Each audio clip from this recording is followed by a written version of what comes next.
পবিত্র ঈদুল আজহাকে ঘিরে এবার কদর বেড়েছে প্রায় শতবর্ষী প্রাচীন মুন্সিগঞ্জের মীরকাদিমের ঐতিহ্যবাহী ধবল গরুর।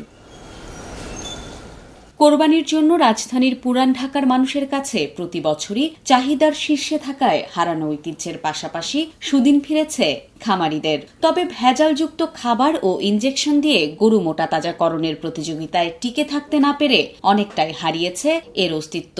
তবুও কিছু প্রান্তিক খামারি ছোট পরিসরে আগলে রেখেছেন পূর্বপুরুষের শৌখিন এই ঐতিহ্যকে। একসময় মীরকাদিমের 2 শতাধিক খামারি কয়েক হাজার ধবল গরু পালন করে কোরবানির আগে সেই হাটে নিয়ে যেতেন বিক্রি করতে। গোখাদ্যের দাম বৃদ্ধি ও ইনজেকশন দিয়ে গরু মোটাতাজাকরণের অসাধু প্রতিযোগিতা সহ নানা প্রতিকূলতায় এখন হারিয়েছে সেই ঐতিহ্য। তবে মীরকাদিমের ধবল গরু লালন পালনের ঐতিহ্য প্রায় 100 বছরের। আমরা গরুর যত্ন করি নিজের সন্তানের মতো, আদর যত্ন করে তারপরে গরুর সেবা যত্ন করি, ভালো ভালো খাওয়ান দেই। আমরা ডাকাতনে বিভিন্ন ধরনের ডাকাতনে বড় বড় কাস্টমাররা গরু কিনে নিয়ে যা, গরু দেখতেও পরির মতো।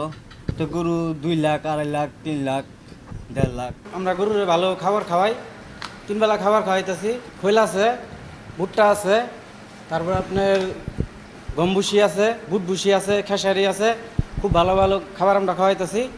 যাও আছে, 3 বেলা খাওয়ান খাওয়াইতেছি, গরুর ঠিকভাবে লালন পালন করতেছি, গোসল করাইতেছি। 2 বেলা 3 বেলা করে গরুর গোসল করাই। নিজস্ব 2টা মেল আছে, তারপরে আপনার খৈল এগুলা কিনে না ভাঙ্গায়, নিজের হাতে ভাঙ্গায় আমরা গরুর খাওয়াই। বর্তমানে খামারির সংখ্যা নেমে এসেছে মাত্র 10-12 জনে। এখন আর খামারিরা গরু নিয়ে দল বেঁধে রহমতগঞ্জের হাটে যান না। তবে পুরান ঢাকার শৌখিন মানুষেরা মীরকাদিমের খামারে এসেই পছন্দ করে কিনে নিয়ে যাচ্ছে ধবল গরু। মীরকাদিমের সাদা গরু, ডবল গরুর অনেক চাহিদা এবং অনেক চাহিদা।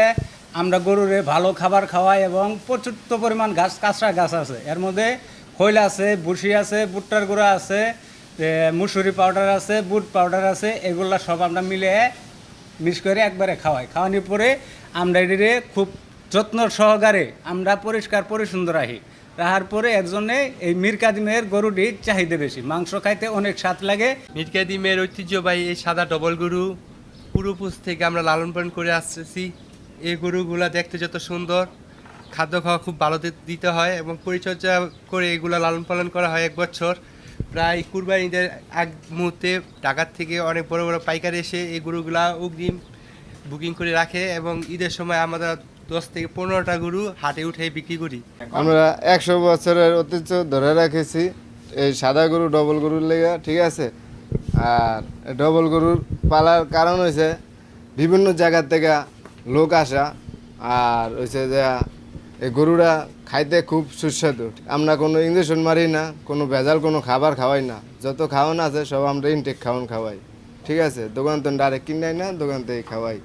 তা ওই গরুটা অনেক আশা ভরসা করে গরুটার পালছিলাম, কিন্তু আমি কুরবানিতে বিক্রি করা হবো। খামারে 50টা গরু আছে, 1 পিস মনে করেন এমনও গরু আছে আমাকে খামারে 1 পিস 4 লাখ টাকাও বেচা যাবো। মীরকাদিমের ধবল গরুর বিশেষত্ব, এই গরু লালন পালনে কোনো ধরনের ইনজেকশন বা গরু মোটাতাজাকরণ ওষুধ ব্যবহার করা হয় না। খামারিদের নিজস্ব মিলে ভাঙানো উৎকৃষ্ট মানের খৈল, ভুসি, কুড়া, চালের গুঁড়া খাইয়ে পরম মমতায় সন্তানের মতো লালন পালন করা হয় এই গরুগুলোকে। খামারের ভেতরের পরিবেশ রাখা হয় পরিষ্কার পরিচ্ছন্ন। মীরকাদিমের এই গরুর চোখের পাপড়ি সহ সারা শরীর সাদা বর্ণের হওয়ায় এই গরু ধবল গরু হিসেবে অধিক পরিচিত। দীর্ঘদিনের প্রাচীন হারিয়ে যাওয়া ধবল গরুর ঐতিহ্য ফিরিয়ে আনতে নানা উদ্যোগের কথা জানান জেলা প্রাণী সম্পদ কর্মকর্তা। মুন্সিগঞ্জের ঐতিহ্য হলো মীরকাদিমের ধবল গরু। এটা মুন্সিগঞ্জের একটা পুরানো ঐতিহ্য। সম্পূর্ণ দেশীয় পদ্ধতিতে প্রাণী সম্পদ দপ্তরের তত্ত্বাবধানে কাঁচা ঘাস এবং দানাদার খাদ্য খাওয়ায় লালন পালন করেছে। আমরা করোনাকালীন সময়ে বিভিন্ন খামারিদেরকে প্রণোদনা প্রদান করেছি, যে কারণে তারা নতুনভাবে খামার স্থাপনে উদ্যোগী হয়েছে। কোরবানি নেওয়ার জন্য অস্থির হয়ে ওঠে। আমাদের মুন্সিগঞ্জ জেলার চাহিদা পূরণ করেও তথা বিভিন্ন জেলায় এর চাহিদা রয়েছে।